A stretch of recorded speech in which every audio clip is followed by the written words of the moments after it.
Randy Vance. I'm at Lake of the Ozarks in Missouri, and we're about to visit with 3 highway patrolmen who are responsible for patrolling Lake of the Ozarks and keeping boaters safe. One thing we learned is that alcohol is a pervading cause of accidents and injury on the lake, and listen to how it not only affects boaters, but the troopers responsible for keeping them safe. What people don't realize is the environment out here on the water in a boat is so different than the environment sitting at home in your lazy boy. The waves, the heat, the sun, the vibrations from the boat, the noise, all these factors takes a toll on your body and plays into how your body responds to the alcohol that you're consuming. It's a very big problem. Almost every injury or fatal crash we work involves one or both operators being intoxicated. I can't remember a serious injury, two-boat collision, or a fatal two-boat collision where alcohol wasn't involved.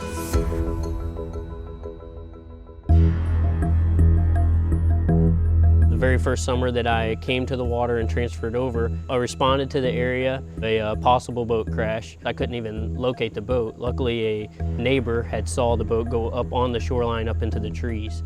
It was just complete carnage.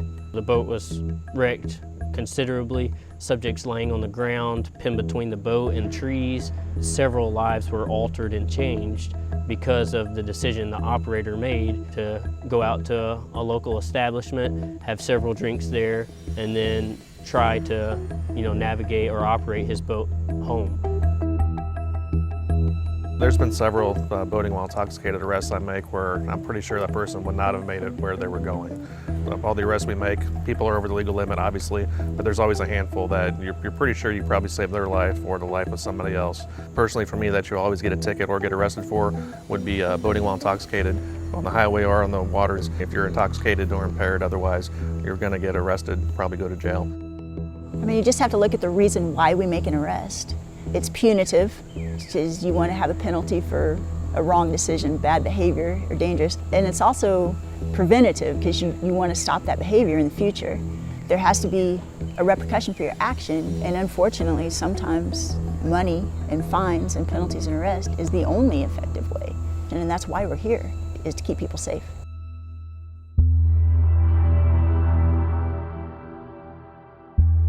Even if you manage to remain accident-free while boating under the influence, when you're busted, you're busted.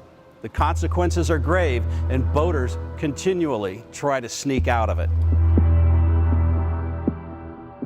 I actually ended up arresting a guy for boating while intoxicated.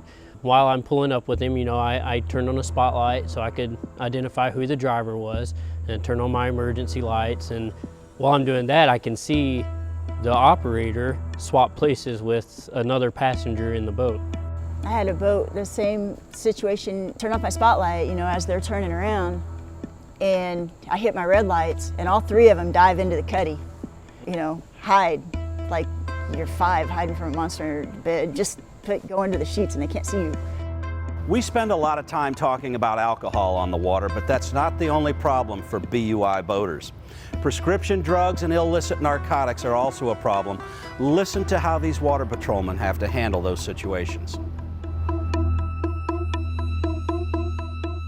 People think of a boating while intoxicated arrest, they tend to associate that with alcohol because that is 9 out of 10 arrests we make for BWI are alcohol related. Drugs can impair your ability to operate a boat just as much as alcohol, and we look for that as well. Whether it be prescription or an illicit drug, if it impairs you to the point of intoxication, you can get arrested for boating while intoxicated. The narcotics are a lot harder to detect as far as the visual clues with the odor of alcohol. You really have to pay attention to all of your behavioral indicators, and generally the officers that do those, the drug recognition experts that we have, will come down and do an evaluation to determine if they're under the influence. The main thing for me is trying to ensure everybody's safety. When I first started out, I always kept up with the cases. I always was checking CaseNet to see what the penalty was that they got, if they got sentenced to jail or if they had community service or what the fine was.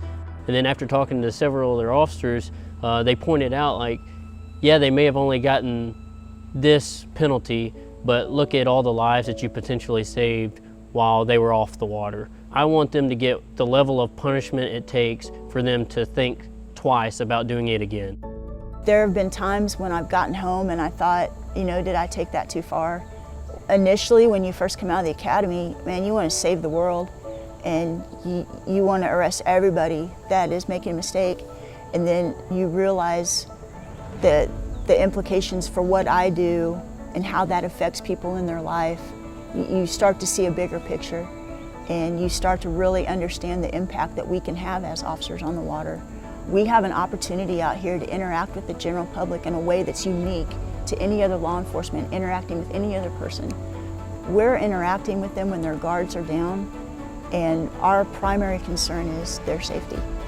And it's very unique to the water. It's a powerful tool that we have, just being side by side and having those conversations sometimes. Just our presence out there, how impactful that can be.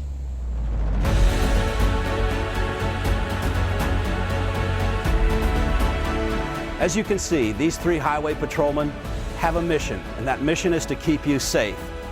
Do your part, stay sober on the water, and enjoy the lake.